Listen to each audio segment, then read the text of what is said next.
Chapter 11. The Mystery of Sex Transmutation. The 10th Step Towards Riches. The meaning of the word transmute is, in simple language, the changing or transferring of one element or form of energy into another. The emotion of sex brings into being a state of mind.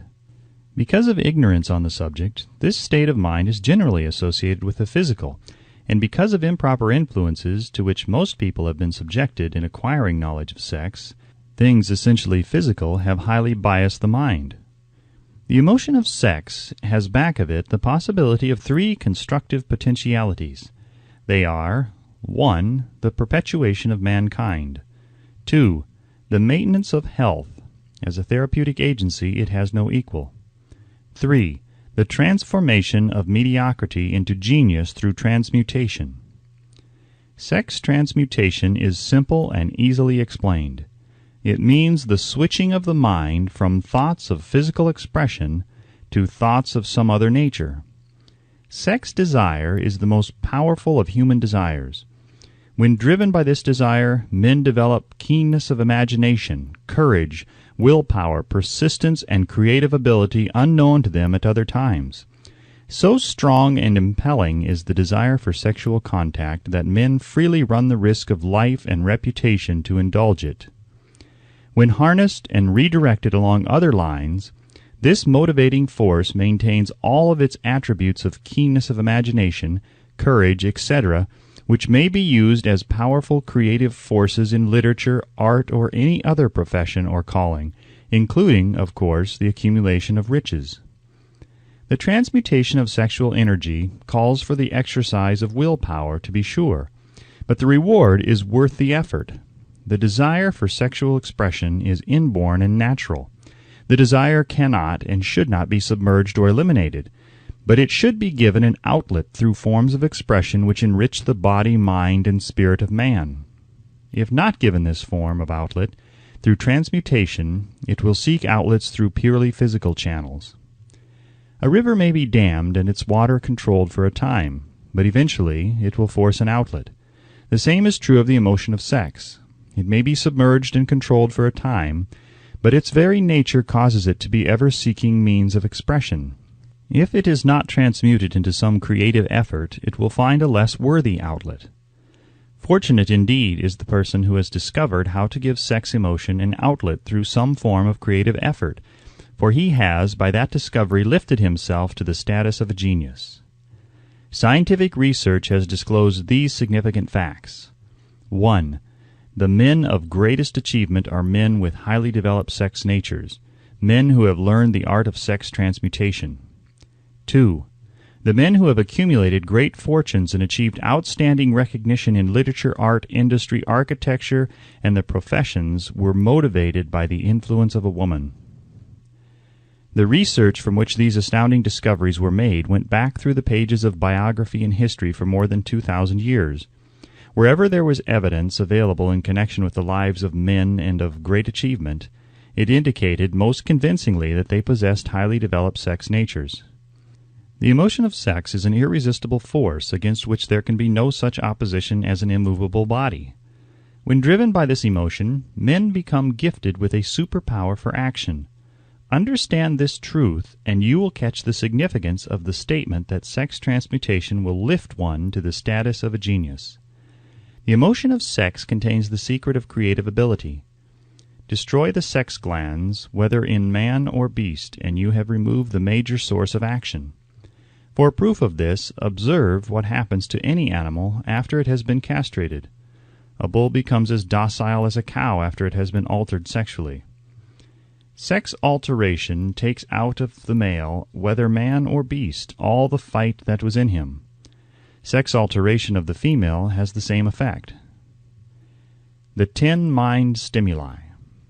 The human mind responds to stimuli through which it may be keyed up to high rates of vibration, known as enthusiasm, creative imagination, intense desire, etc.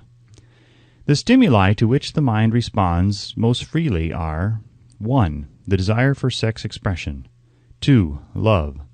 3. A burning desire for fame, power, or financial gain, money. 4. Music.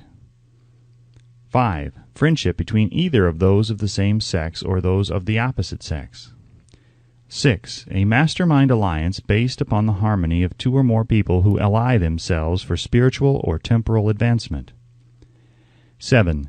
Mutual suffering, such as that experienced by people who are persecuted. 8. Autosuggestion. 9. Fear. 10. Narcotics and alcohol. The desire for sex expression comes at the head of the list of stimuli which most effectively step up the vibrations of the mind and start the wheels of physical action. 8 of these stimuli are natural and constructive. 2 are destructive.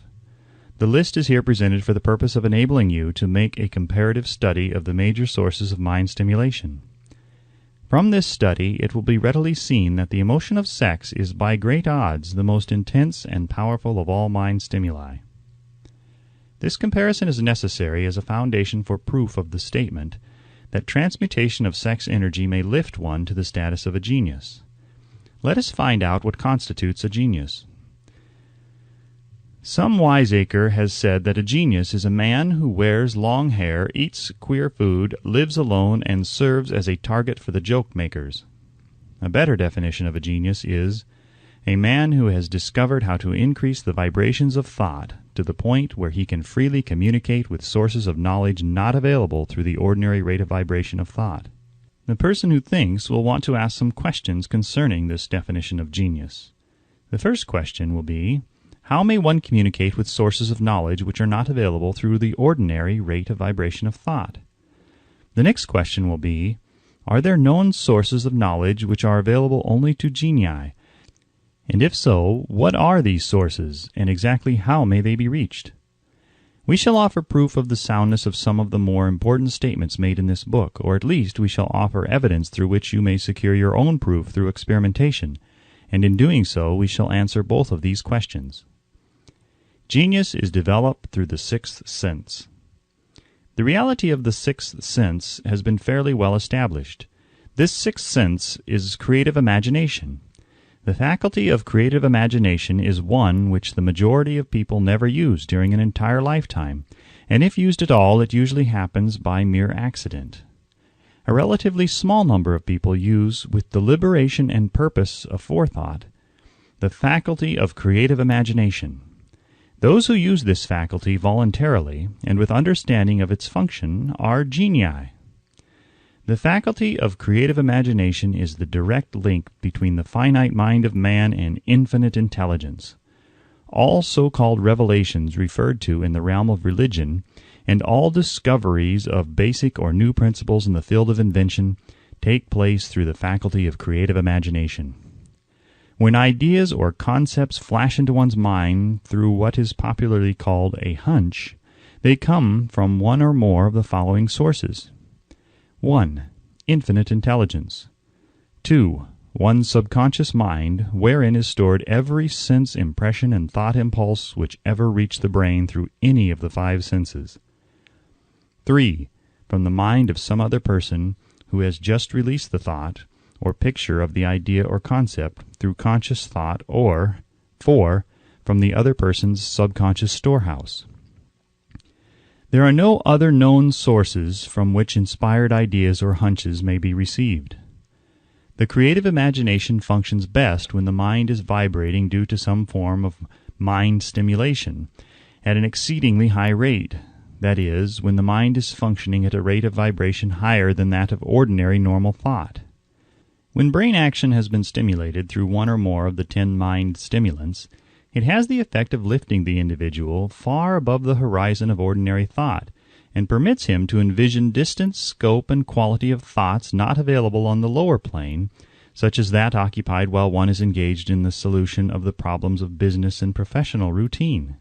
When lifted to this higher level of thought, through any form of mind stimulation, an individual occupies, relatively, the same position as one who has ascended in an airplane to a height from which he may see over and beyond the horizon line, which limits his vision while on the ground. Moreover, while on this higher level of thought, the individual is not hampered or bound by any of the stimuli which circumscribe and limit his vision while wrestling with the problems of gaining the 3 basic necessities of food, clothing, and shelter. He is in a world of thought in which the ordinary workaday thoughts have been as effectively removed as are the hills and valleys and other limitations of physical vision when he rises in an airplane. While on this exalted plane of thought, the creative faculty of the mind is given freedom for action. The way has been cleared for the sixth sense to function. It becomes receptive to ideas which could not reach the individual under any other circumstances. The sixth sense is the faculty which marks the difference between a genius and an ordinary individual. The creative faculty becomes more alert and receptive to vibrations originating outside the individual's subconscious mind. The more this faculty is used, and the more the individual relies upon it and makes demands upon it for thought impulses. This faculty can be cultivated and developed only through use. That which is known as one's conscious operates entirely through the faculty of the sixth sense. The great artists, writers, musicians, and poets become great because they acquire the habit of relying upon the still small voice, which speaks from within through the faculty of creative imagination. It is a fact well known to people who have keen imaginations that their best ideas come through so-called hunches. There is a great orator who does not attain to greatness until he closes his eyes and begins to rely entirely upon the faculty of creative imagination. When asked why he closed his eyes just before the climaxes of his oratory, he replied, "I do it because then I speak through ideas which come to me from within." One of America's most successful and best-known financiers followed the habit of closing his eyes for 2 or 3 minutes before making a decision. When asked why he did this, he replied, "With my eyes closed, I am able to draw upon a source of superior intelligence." The late Dr. Elmer R. Gates of Chevy Chase, Maryland, created more than 200 useful patents, many of them basic, through the process of cultivating and using the creative faculty. His method is both significant and interesting to one interested in attaining to the status of genius, in which category Dr. Gates unquestionably belonged. Dr. Gates was one of the really great, though less publicized, scientists of the world. In his laboratory, he had what he called his personal communication room. It was practically soundproof and so arranged that all light could be shut out. It was equipped with a small table on which he kept a pad of writing paper. In front of the table on the wall was an electric push-button which controlled the lights. When Dr. Gates desired to draw upon the forces available to him through his creative imagination, he would go into this room, seat himself at the table, shut off the lights, and concentrate upon the known factors of the invention on which he was working, remaining in that position until ideas began to flash into his mind in connection with the unknown factors of the invention. On one occasion, ideas came through so fast that he was forced to write for almost 3 hours. When the thoughts stopped flowing and he examined his notes, he found that they contained a minute description of principles which had not a parallel among the known data of the scientific world. Moreover, the answer to his problem was intelligently presented in those notes. In this manner, Dr. Gates completed over 200 patents, which had been begun, but not completed, by half-baked brains. Evidence of the truth of this statement is in the United States Patent Office. Dr. Gates earned his living by sitting for ideas, for individuals and corporations. Some of the largest corporations in America paid him substantial fees by the hour for sitting for ideas. The reasoning faculty is often faulty because it is largely guided by one's accumulated experience. Not all knowledge which one accumulates through experience is accurate. Ideas received through the creative faculty are much more reliable for the reason that they come from sources more reliable than any which are available to the reasoning faculty of the mind. The major difference between the genius and the ordinary crank inventor may be found in the fact that the genius works through his faculty of creative imagination, while the crank knows nothing of this faculty. The scientific inventor, such as Mr. Edison and Dr. Gates, makes use of both the synthetic and the creative faculties of imagination. For example, the scientific inventor or genius begins an invention by organizing and combining the known ideas or principles accumulated through experience, through the synthetic faculty, the reasoning faculty. If he finds this accumulated knowledge to be insufficient for the completion of his invention, he then draws upon the sources of knowledge available to him through his creative faculty. The method by which he does this varies with the individual, but this is the sum and substance of his procedure. 1. He stimulates his mind so that it vibrates on a higher than average plane, using one or more of the 10 mind stimulants or some other stimulant of his choice. 2. He concentrates upon the known factors, the finished part, of his invention, and creates in his mind a perfect picture of unknown factors, the unfinished part of his invention. He holds this picture in his mind until it has been taken over by the subconscious mind, then relaxes by clearing his mind of all thought and waits for his answers to flash into his mind. Sometimes the results are both definite and immediate. At other times the results are negative, depending upon the state of development of the sixth sense or creative faculty. Mr. Edison tried out more than 10,000 different combinations of ideas through the synthetic faculty of his imagination before he tuned in through the creative faculty and got the answer which perfected the incandescent light. His experience was similar when he produced the talking machine. There is plenty of reliable evidence that the faculty of creative imagination exists. This evidence is available through accurate analysis of men who have become leaders in their respective callings without having had extensive educations. Lincoln was a notable example of a great leader who achieved greatness through the discovery and use of his faculty of creative imagination. He discovered and began to use this faculty as the result of the stimulation of love which he experienced after he met Anne Rutledge, a statement of the highest significance in connection with the study of the source of genius. The pages of history are filled with the records of great leaders whose achievements may be traced directly to the influence of women who aroused the creative faculties of their minds through the stimulation of sex desire. Napoleon Bonaparte was one of these. When inspired by his first wife, Josephine, he was irresistible and invincible. When his better judgment or reasoning faculty prompted him to put Josephine aside, he began to decline.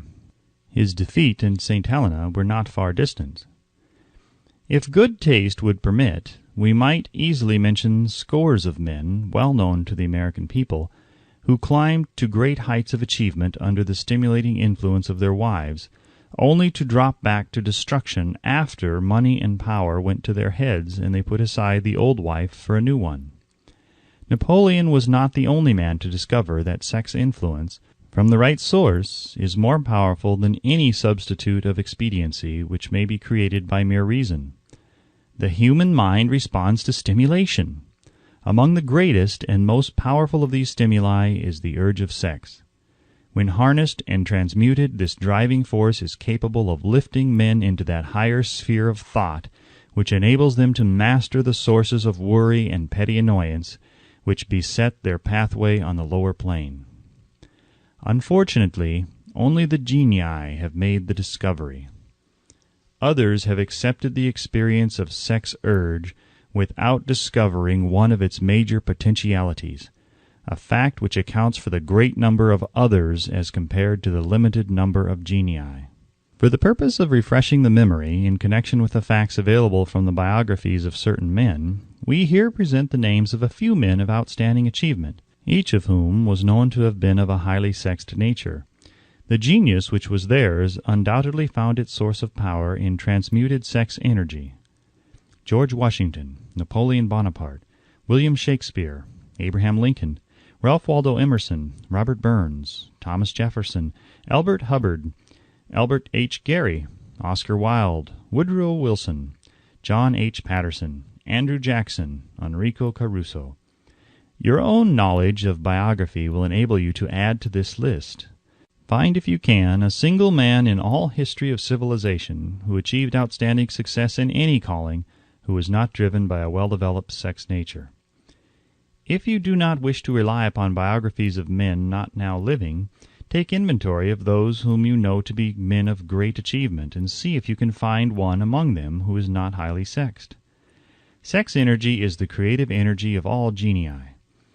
There never has been and never will be a great leader, builder, or artist lacking in this driving force of sex. Surely no one will misunderstand these statements to mean that all who are highly sexed are genii. Man attains to the status of genius only when and if he stimulates his mind so that it draws upon the forces available through the creative faculty of the imagination. Chief among the stimuli with which this stepping up of the vibrations may be produced is sex energy. The mere possession of this energy is not sufficient to produce a genius. The energy must be transmuted from desire for physical contact into some other form of desire and action before it will lift one to the status of a genius. Far from becoming genii, because of great sex desires, the majority of men lower themselves through misunderstanding and misuse of this great force to the status of the lower animals. Why men seldom succeed before 40. I discovered from the analysis of over 25,000 people that men who succeed in an outstanding way seldom do so before the age of 40, and more often they do not strike their real pace until they are well beyond the age of 50. This fact was so astounding that it prompted me to go into the study of its cause most carefully, carrying the investigation over a period of more than 12 years. This study disclosed the fact that the major reason why the majority of men who succeeded do not begin to do so before the age of 40 to 50 is their tendency to dissipate their energies through overindulgence in physical expression of the emotion of sex. The majority of men never learn that the urge of sex has other possibilities, which far transcend in importance that of mere physical expression. The majority of those who make this discovery do so after having wasted many years at a period when the sex energy is at its height, prior to the age of 45 to 50. This usually is followed by noteworthy achievement. The lives of many men up to and sometimes well past the age of 40 reflect a continued dissipation of energies which could have been more profitably turned into better channels. Their finer and more powerful emotions are sown wildly in the four winds. Out of this habit of the male grew the term, sowing his wild oats. The desire for sexual expression is by far the strongest and most impelling of all human emotions, and for this very reason this desire, when harnessed and transmuted into action other than that of physical expression, may raise one to the status of a genius. One of America's most able businessmen frankly admitted that his attractive secretary was responsible for most of the plans he created. He admitted that her presence lifted him to heights of creative imagination such as he could experience under no other stimulus. One of the most successful men in America owes most of his success to the influence of a very charming young woman who has served as his source of inspiration for more than 12 years. Everyone knows the man to whom this reference is made, but not everyone knows the real source of his achievements. History is not lacking in examples of men who attained to the status of genii as the result of the use of artificial mind stimulants in the form of alcohol and narcotics. Edgar Allan Poe wrote The Raven while under the influence of liquor, dreaming dreams that mortal never dared to dream before. James Whitcomb Riley did his best writing while under the influence of alcohol. Perhaps it was thus he saw the ordered intermingling of the real and the dream, the mill above the river and the mist above the stream. Robert Burns wrote best when intoxicated. For Auld Lang Syne, my dear, we'll take a cup of kindness yet for Auld Lang Syne. But let it be remembered that many such men have destroyed themselves in the end. Nature has prepared her own potions with which men may safely stimulate their minds so they vibrate on a plane that enables them to tune in to fine and rare thoughts which come from no man knows where. No satisfactory substitute for nature's stimulants has ever been found.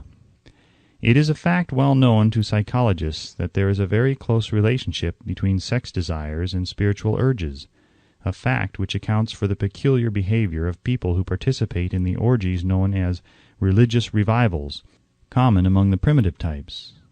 The world is ruled and the destiny of civilization is established by the human emotions. People are influenced in their actions not by reason so much as by feelings. The creative faculty of the mind is set into action entirely by emotions and not by cold reason.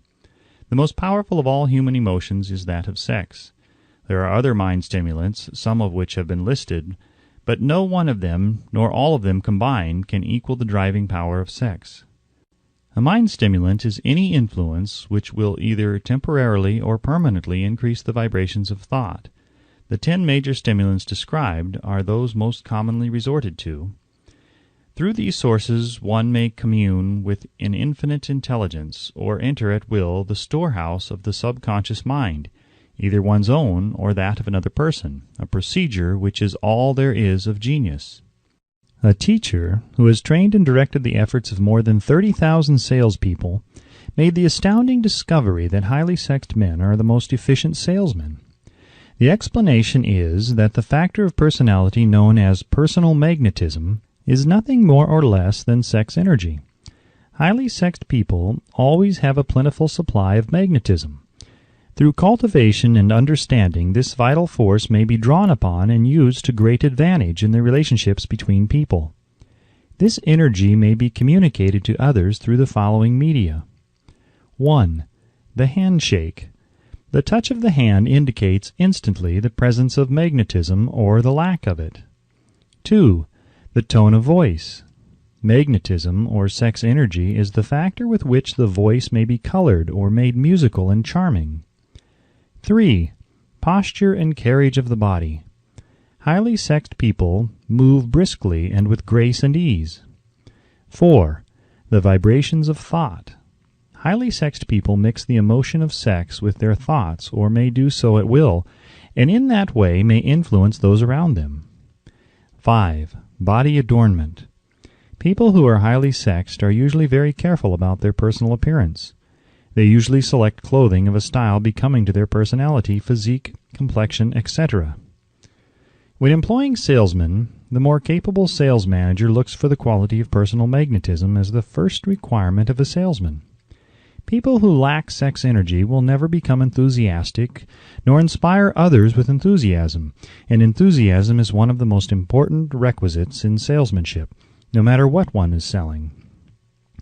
The public speaker, orator, preacher, lawyer, or salesman who is lacking in sex energy is a flop, as far as being able to influence others is concerned.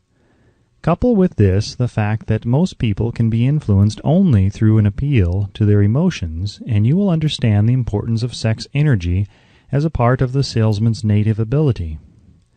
Master salesmen attain the status of mastery in selling because they, either consciously or unconsciously, transmute the energy of sex into sales enthusiasm.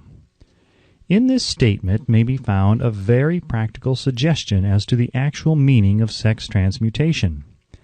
The salesman who knows how to take his mind off the subject of sex and direct it in sales effort with as much enthusiasm and determination as he would apply to its original purpose, has acquired the art of sex transmutation, whether he knows it or not. The majority of salesmen who transmute their sex energy do so without being in the least aware of what they are doing or how they are doing it. Transmutation of sex energy calls for more willpower than the average person cares to use for this purpose.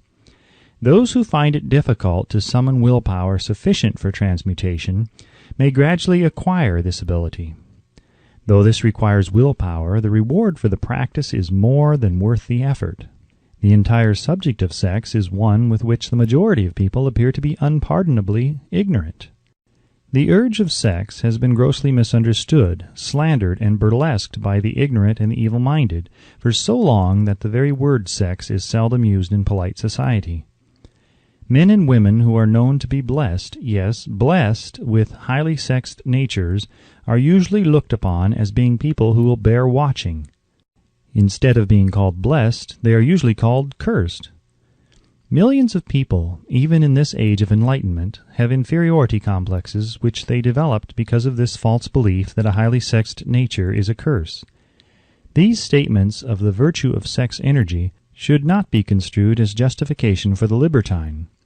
The emotion of sex is a virtue only when used intelligently and with discrimination. It may be misused, and often is, to such an extent that it debases instead of enriches both body and mind. The better use of this power is the burden of this chapter. It seemed quite significant to the author when he made the discovery that practically every great leader whom he had the privilege of analyzing, was a man whose achievements were largely inspired by a woman. In many instances, the woman in the case was a modest, self-denying wife, of whom the public had heard but little or nothing. In a few instances, the source of inspiration has been traced to the other woman. Perhaps such cases may not be entirely unknown to you. Intemperance in sex habits is just as detrimental as intemperance in habits of drinking and eating.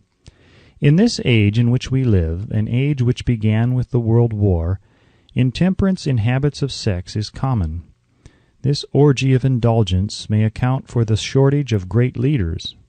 No man can avail himself of the forces of his creative imagination while dissipating them. Man is the only creature on earth which violates nature's purpose in this connection. Every other animal indulges its sex nature in moderation and with purpose which harmonizes with the laws of nature. Every other animal responds to the call of sex only in season. Man's inclination is to declare open season. Every intelligent person knows that stimulation in excess, through alcoholic drink and narcotics, is a form of intemperance which destroys the vital organs of the body, including the brain. Not every person knows, however, that overindulgence in sex expression may become a habit as destructive and as detrimental to creative effort as narcotics or liquor. A sex-mad man is not essentially different than a dope-mad man. Both have lost control over their faculties of reason and willpower. Sexual overindulgence may not only destroy reason and willpower, but it may also lead to either temporary or permanent insanity. Many cases of hypochondria, imaginary illness, grow out of habits developed in ignorance of the true function of sex. From these brief references to the subject, it may be readily seen that ignorance on the subject of sex transmutation forces stupendous penalties upon the ignorant on the one hand, and withholds from them equally stupendous benefits on the other. Widespread ignorance on the subject of sex is due to the fact that the subject has been surrounded with mystery and beclouded by dark silence. The conspiracy of mystery and silence has had the same effect upon the minds of young people that the psychology of prohibition had. The result has been increased curiosity and desire to acquire more knowledge on this verboten subject. And, to the shame of all lawmakers and most physicians, by training best qualified to educate youth on that subject, information has not been easily available. Seldom does an individual enter upon highly creative effort in any field of endeavor before the age of 40. The average man reaches the period of his greatest capacity to create between 40 and 60. These statements are based upon analysis of thousands of men and women who have been carefully observed. They should be encouraging to those who fail to arrive before the age of 40, and to those who become frightened at the approach of old age around the 40-year mark. The years between 40 and 50 are, as a rule, the most fruitful. Man should approach this age not with fear and trembling, but with hope and eager anticipation. If you want evidence that most men do not begin to do their best work before the age of 40, study the records of the most successful men known to the American people, and you will find it. Henry Ford had not hit his pace of achievement until he had passed the age of 40. Andrew Carnegie was well past 40 before he began to reap the reward of his efforts. James J. Hill was still running a telegraph key at the age of 40. His stupendous achievements took place after that age. Biographies of American industrialists and financiers are filled with evidence that the period from 40 to 60 is the most productive age of man. Between the ages of 30 and 40, man begins to learn, if he ever learns, the art of sex transmutation. This discovery is generally accidental, and more often than otherwise, the man who makes it is totally unconscious of his discovery. He may observe that his powers of achievement have increased around the age of 35 to 40, but in most cases he is not familiar with the cause of this change, that nature begins to harmonize the emotions of love and sex in the individual between the ages of 30 and 40, so that he may draw upon these great forces and apply them jointly as stimuli to action. Sex alone is a mighty urge to action, but its forces are like a cyclone. They are often uncontrollable. When the emotion of love begins to mix itself with the emotion of sex, the result is calmness of purpose, poise, accuracy of judgment, and balance. What person who has attained to the age of 40 is so unfortunate as to be unable to analyze these statements and to corroborate them by his own experience? When driven by his desire to please a woman, based solely upon the emotion of sex, a man may be, and usually is, capable of great achievement, but his actions may be disorganized, distorted, and totally destructive. When driven by his desire to please a woman, based upon the motive of sex alone, a man may steal, cheat, and even commit murder. But when the emotion of love is mixed with the emotion of sex, that same man will guide his actions with more sanity, balance, and reason. Criminologists have discovered that the most hardened criminals can be reformed through the influence of a woman's love. There is no record of a criminal having been reformed solely through the sex influence. These facts are well known, but their cause is not. Reformation comes, if at all, through the heart or emotional side of man, not through his head or reasoning side. Reformation means a change of heart. It does not mean a change of head. A man may, because of reason, make certain changes in his personal conduct to avoid the consequences of undesirable effects, but genuine reformation comes only through a change of heart, through a desire to change. Love, romance, and sex are all emotions capable of driving men to heights of superachievement. Love is the emotion which serves as a safety valve and ensures balance, poise, and constructive effort. When combined, these three emotions may lift one to an altitude of a genius. There are genii, however, who know but little of the emotion of love. Most of them may be found engaged in some form of action which is destructive, or at least not based upon justice and fairness toward others. If good taste would permit, a dozen genii could be named in the field of industry and finance, who ride ruthlessly over the rights of their fellow men. They seem totally lacking in conscience. The reader can easily supply his own list of such men. The emotions are states of mind. Nature has provided man with a chemistry of the mind which operates in a manner similar to the principles of chemistry of matter. It is a well-known fact that through the aid of chemistry of matter, a chemist may create a deadly poison by mixing certain elements, none of which are in themselves harmful in the right proportions. The emotions may likewise be combined so as to create a deadly poison. The emotions of sex and jealousy, when mixed, may turn a person into an insane beast. The presence of any one or more of the destructive emotions in the human mind, through the chemistry of the mind, sets up a poison which may destroy one's sense of justice and fairness. In extreme cases, the presence of any combination of these emotions in the mind may destroy one's reason. The road to genius consists of the development, control, and use of sex, love, and romance. Briefly, the process may be stated as follows. Encourage the presence of these emotions as the dominating thoughts in one's mind, and discourage the presence of all the destructive emotions. The mind is a creature of habit. It thrives upon the dominating thoughts fed it. Through the faculty of willpower, one may discourage the presence of any emotion and encourage the presence of any other. Control of the mind through the power of will is not difficult. Control comes from persistence and habit. The secret of control lies in understanding the process of transmutation. When any negative emotion presents itself in one's mind, it can be transmuted into a positive or constructive emotion by the simple procedure of changing one's thoughts. There is no other road to genius than through voluntary self-effort.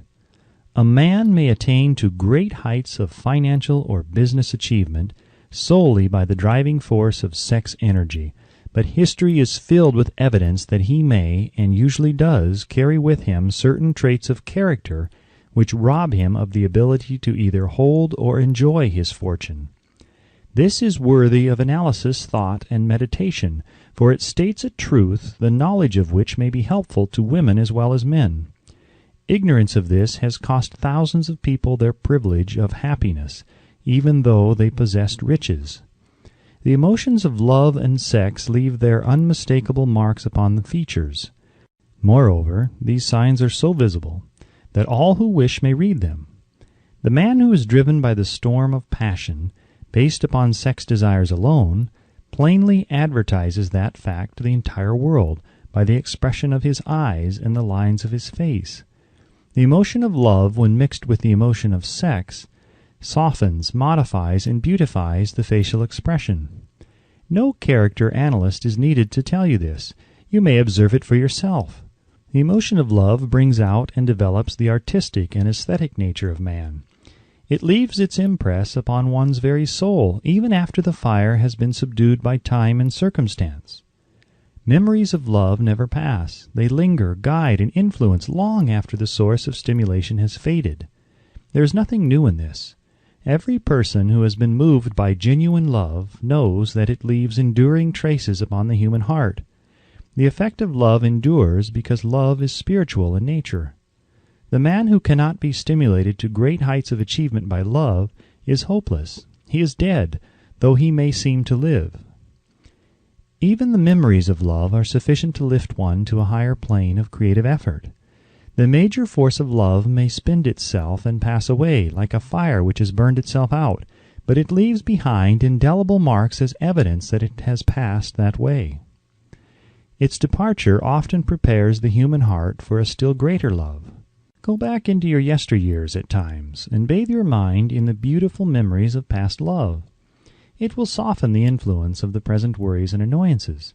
It will give you a source of escape from the unpleasant realities of life, and maybe, who knows, your mind will yield to you, during this temporary retreat into the world of fantasy, ideas or plans which may change the entire financial or spiritual status of your life. If you believe yourself unfortunate because you have loved and lost, perish the thought. One who has loved truly can never lose entirely. Love is whimsical and temperamental. Its nature is ephemeral and transitory. It comes when it pleases and goes away without warning. Accept and enjoy it while it remains, but spend no time worrying about its departure. Worry will never bring it back. Dismiss also the thought that love never comes but once.